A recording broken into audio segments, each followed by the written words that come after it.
வணக்கம். நான் Krishnaraj. Remote viewing இது வந்து இப்போது தொலை உணர்தல் அப்படின்னு சொல்கிறோம். கிளையர்வாயன்ஸ்னு கேள்விப்பட்டிருப்பீங்க. இந்த அமானுஷ்யம் சம்மந்தப்பட்ட விஷயங்கள் பற்றி பேசுகிறவங்க, இந்த ஒரு குறிப்பிட்ட ஏதாவது நம்ம ஊரில் நான் சொல்கிறேன் பொதுவாக ஒரு பொருள் காணாமல் போயிடுச்சுன்னா, அது இங்கிருந்தே பார்த்து சில இந்த வெத்தலையில் வந்து மை போட்டு பார்க்குறது, ஒரு டம்ளரில் தண்ணியை வச்சுட்டு அதுக்குள்ளே அந்த பொருட்கள் இருக்கக்கூடிய அந்த தொலைந்து போன பொருள் இருக்கக்கூடிய இடத்த பார்க்குறது, இந்த மாதிரி நம்ம கேள்விப்பட்டிருப்போம். இதை சொல்லும்போது நம்ம சில பேருக்கு கொஞ்சம் காமெடியாக கூட இருக்கலாம். இது வந்து நம்பும்படியா இல்லையே! நானும் அந்த கூட்டத்தை சேர்ந்தவன் தான். இதை வந்து கிளேர்வாயன்ஸ்ன்னு சொல்கிறாங்க. இந்த அமானுஷ விஷயங்கள், ஆவி, இந்த மாதிரி நெகட்டிவ் ஃபோர்ஸஸ் பற்றி பேசுகிற பல பேர் இந்த கிளேர்வாயன்ஸை பற்றி பேசுவாங்க. ஆனால் ரிமோட் வியூவிங் அப்படின்னு ஒரு கான்செப்ட்டை பார்த்தேன், ரீசெண்டாக பார்த்தேன். அதனால் நான் நம்ம சேனலில் அதை ஷேர் பண்ணிக்கிறேன். ரிமோட் வியூவிங்கிறது ஒன்றும் இல்லை. இப்போ நம்ம ஒரு சேட்டலைட் மூலமாக ஒரு டிவி பார்க்குறோம், இல்லை ஒரு மொபைல்லையோ, இல்லை ஒரு ஏதோ ஒரு ஆண்ட்ராய்டு டிவைஸ்லையோ, ஒரு எலக்ட்ரானிக் கெஜெட்டில் நம்ம விஷயங்களை பார்க்குறோம் இல்லையா? ஒரு ஆப்ஜெக்ட்டையோ, ஒரு ஒரு ஈவெண்ட்டையோ, ஒரு பொருளையோ, ஒரு நபரையோ நம்ம பார்க்குறோம். அது கூட ரிமோட் வியூவிங் தான். ஆனால் அதுக்கு டெக்னாலஜி உதவுது. டெக்னாலஜி வந்து நமக்கு தெரியுது. எப்படி அது இந்த ரிமோட் ப்ராட்காஸ்டிங் எப்படி நடக்குது அப்படிங்கிறது நமக்கு தெரியுது.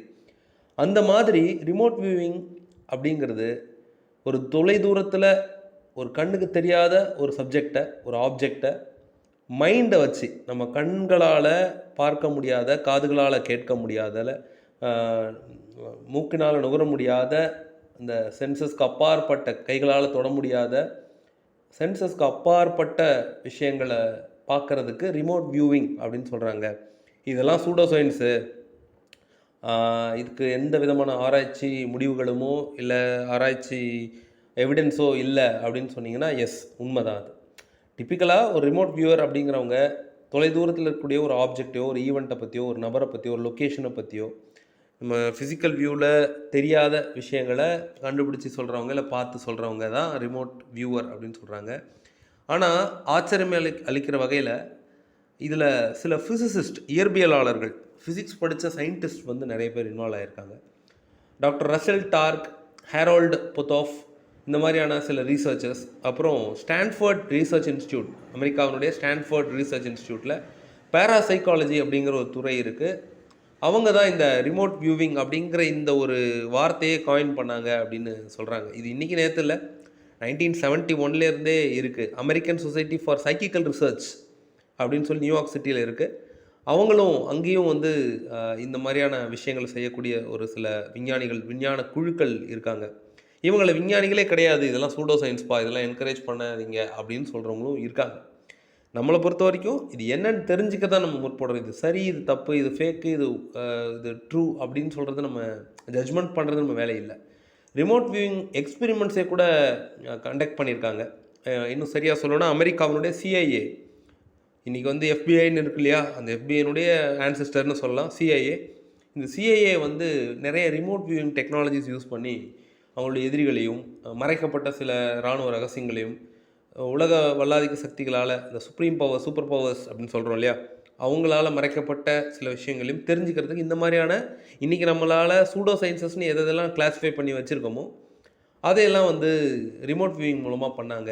ரொம்ப ஃபெமிலியராக சொல்லணும்னா அமெரிக்காவினுடைய சிஐஏ ஸ்டார்கேட் ப்ராஜெக்ட் அப்படின்னு சொல்லி ஒரு ப்ராஜெக்டில் இன்வால்வ் ஆகியிருந்தாங்க. அமெரிக்காவுடைய ஆர்மியே டைரெக்டாக, ஒரு சீக்ரெட் ஆர்மி மிஷனாக இருந்தால் கூட அந்த ஆர்மியே டைரெக்டாக இன்வால்வ் ஆகிருக்கக்கூடிய ஒரு ப்ராஜெக்ட் இது 1978 ஃபார்ம் பண்ணப்பட்டது. இது அமெரிக்காவுடைய டிஐஏ, டிஃபென்ஸ் இன்டெலிஜென்ஸ் ஏஜென்சி, அண்ட் நான் சொன்ன அந்த ஸ்டான்ஃபோர்ட் ரிசர்ச் இன்ஸ்டியூட், இவங்க 2 பேரும் இணைந்து இந்த மாதிரி சைக்கிக்கல் ஃபினாமினாவை மிலிட்ரிக்கும் டொமஸ்டிக் இன்டெலிஜென்ஸ்க்கும் அப்ளை பண்ண முடியுமா அப்படின்னு சொல்லி ஒரு 20 மில்லியன் செலவில், அன்றைக்கி இருந்த தேதிக்கு 20 மில்லியன் செலவில் வந்து ஒரு ப்ராஜெக்டை கொண்டு வராங்க. அது ஸ்டார்கேட் ப்ராஜெக்ட்னு சொல்கிறாங்க. இந்த ப்ராஜெக்டில் தான் இந்த ஃபினாமினான் முதல்ல பயன்பாட்டுக்கு வந்தது.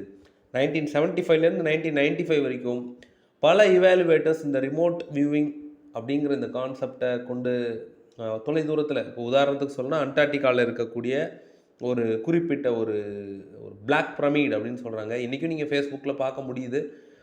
ரிமோட் வியூவிங்னு ஒரு கம்யூனிட்டியே இயங்குது. அகெயின் அது ஒரு கல்ட்டு குரூப் மாதிரின்னு சொல்கிறவங்க தான் அதிகம். அதாவது ஒரு நம்பிக்கை சார்ந்த ஒரு விஷயம், ஒரு அக்கல்டிசம் பிளாக் மேஜிக் இப்படிலாம் சொல்கிறாங்க இல்லையா, அந்த மாதிரி ஒரு விஷயந்தான் இது. ஸோ இதை வந்து நம்பாதீங்க. அறிவியல் ரீதியாக இதை வந்து நம்ம எந்த ஒரு வேர்டை வச்சு நம்ம சப்போர்ட் பண்ண முடியாது, எந்த ஒரு டெக்னாலஜியை வச்சு நம்ம சப்போர்ட் பண்ண முடியாது. இப்போ நம்ம எக்ஸ்ட்ரா சென்சரி பர்செப்ஷன் இஎஸ்பின்னு இருக்குது, அது டெலஸ்தீஷியா, அது சயின்டிஃபிக்காக அதுக்கு விளக்கம் இருக்குது.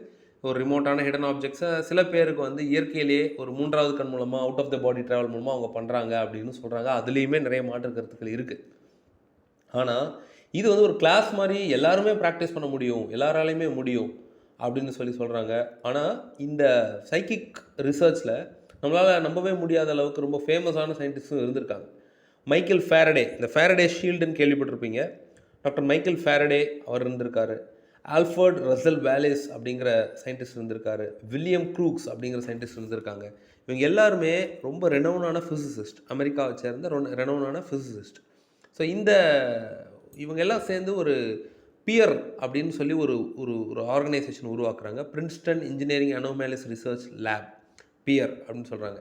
இந்த லேபில் தான் இது மாதிரியான ரகசியங்கள் நிறைய கண்டுபிடிக்கப்பட்டது.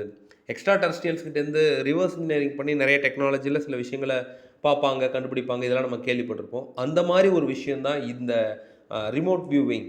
ஸோ இங்கே இருந்துகிட்டே மூணில் என்ன நடக்குது, நான் சொல்கிறது இன்றைக்கி ரொம்ப நகைப்புக்குரிய ஒரு விஷயமாக தான் உங்களுக்கு தோணும். எனக்குமே இதை ஃபஸ்ட்டு படிக்கும்போது எனக்கு அப்படி தான் தோணுச்சு. ஏன்னா இதில் வந்து ஒரு சயின்டிஃபிக் பர்ஸ்பெக்டிவே இல்லை அப்படிங்கிறது தான் நமக்கு பொதுவாக ஒரு எக்ஸ்பெரிமெண்ட்னா என்ன, ஒரு சயின்டிஃபிக் கண்ட்ரோல் அப்படின்னா என்ன, ஒரு எக்ஸ்பெரிமெண்ட் ஒரு குறிப்பிட்ட அப்சர்வேஷனில் வச்சு ஒரு மினிமல் லெவலில் ஒரு எஃபெக்ட்ஸும் வேரியபிள்ஸும் எப்படி இருக்குது, இதை போட்டால் இது நடக்கும், இதுக்கான அவுட்புட் இதுக்கான இன்புட் இது கொடுத்தா இது நடக்கும் அப்படிங்கிறது தான் ஒரு அறிவியல் கொடுக்கக்கூடிய ஒரு டெஃபினேஷனாக இருக்குது, ஒரு விஞ்ஞான ஒரு ரீதியான ஒரு தீர்வாக இருக்குது. ஆனால் இந்த ரிமோட் வியூவிங் உண்மையிலே இருந்ததுன்னா இதை வச்சு பல இராணுவ ரகசியங்களையும் எதிரி நாட்டினுடைய ஒரு நம்ம ரொம்ப ஹைட் பண்ணப்பட்ட இல்லை தலைமறைவாக இருக்கக்கூடிய ஒரு தேடப்படக்கூடிய ஒரு குற்றவாளியோ இல்லை இந்த மாதிரியெல்லாம் வந்து மிலிட்ரியில் பயன்படுத்த முடியும் அப்படின்னு சொல்லி சொன்னால் கூட தனி மனித சுதந்திரம், ப்ரைவசி இதையெல்லாம் வந்து இது கெடுக்குதுன்னு தான் நம்ம சொல்லணும். ஒருவேளை இது உண்மையாக இருந்தால் கிளையர்வாயன்ஸ்க்கும் இதுக்கு என்ன வித்தியாசங்கிறது கொஞ்சம் ஒரு சின்ன ஒரு நூலளவு வித்தியாசம்தான் நான் சொல்வேன். கிளையர்வாயன்ஸுங்கிறது ஒரு ஆவி அமானுஷத்தை பார்க்குறது, இல்லை ஒரு இறந்து போன நபருக்கு என்ன நடந்தது அப்படிங்கிறத பார்க்குறது, தொடர்பில்லாத இன்னொருத்தர் அதை பார்க்குறதுன்னு சொல்கிறாங்க. ஆனால் ரிமோட் வியூங்கிறது கிட்டத்தட்ட ஒரு வீடியோ காலில் பார்க்குற மாதிரின்றது தான் நான் புரிஞ்சுக்கிற வரைக்கும் இருக்குது. இதெல்லாம் எப்படி நம்புறது, நம்ம புலன்களுக்கு அப்பாற்பட்ட சக்திகள் அப்படிங்கிறத விட, சக்திகள்ங்கிறத விட அது கேப்பபிலிட்டிஸ் நம்மளால் அது இன்னும் வளர்த்துக்க முடியல அப்படின்னு சொல்லி ஒரு சயின்டிஃபிக் அப்ரோச்சை இதை பார்த்தா என்ன அப்படிங்கிறத என்னுடைய தாழ்மையான கருத்து. இதில் இந்த மாதிரி நான் சொன்ன மாதிரி நிறைய ஃபேமஸான சயின்டிஸ்ட்ஸே இதில் இருக்கிறதுனால, ஃபேரடே மாதிரி, எட்கர் கேசிலாம் நம்ம பலமுறை இவரை பற்றி பேசியிருக்கோம்.